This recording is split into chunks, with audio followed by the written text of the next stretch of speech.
In 1966, a dyslexic 16-year-old boy dropped out of school.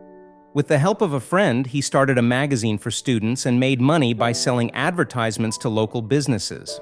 With only a little bit of money to get started, he ran the operation out of the crypt inside a local church.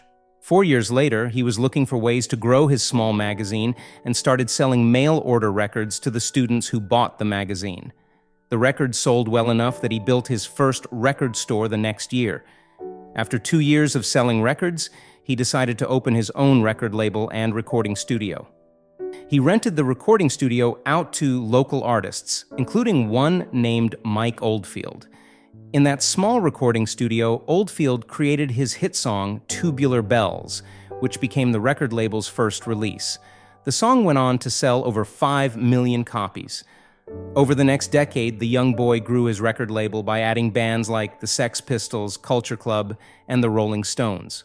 Along the way, he continued starting companies, an airline business, then trains, then mobile phones, and on and on. Almost 50 years later, there were over 400 companies under his direction.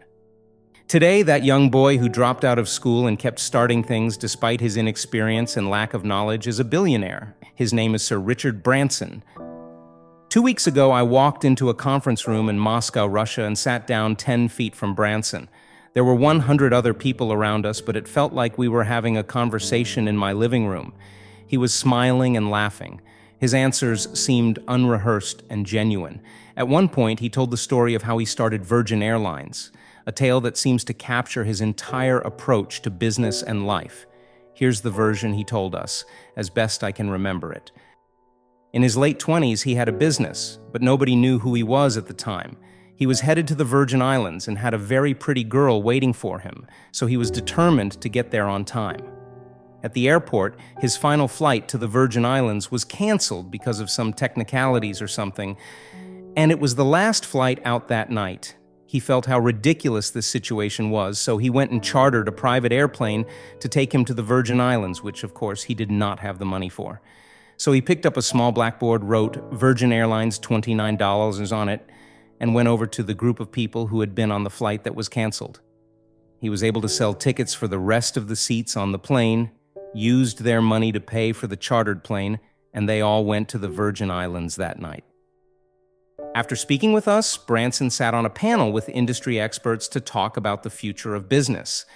As everyone around him was filling the air with business buzzwords and talking about complex ideas for mapping out our future, Branson was saying things like, "Screw it. Just get on and do it," which was closely followed by, "Why can't we mine asteroids?"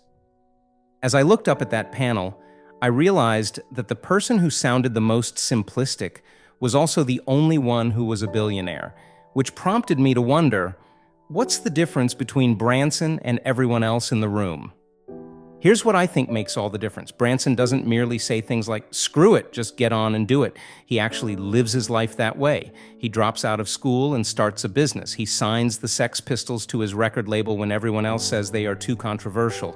He charters a plane when he doesn't have the money. When everyone else balks or comes up with a good reason for why the time isn't right, Branson gets started. He figures out how to stop procrastinating and take the first step, even if it seems outlandish. Branson is an extreme example, but we could all learn something from his approach. If you want to summarize the habits of successful people into one phrase, it's this: successful people start before they feel ready. If there was ever someone who embodied the idea of starting before they felt ready to do so, it's Branson.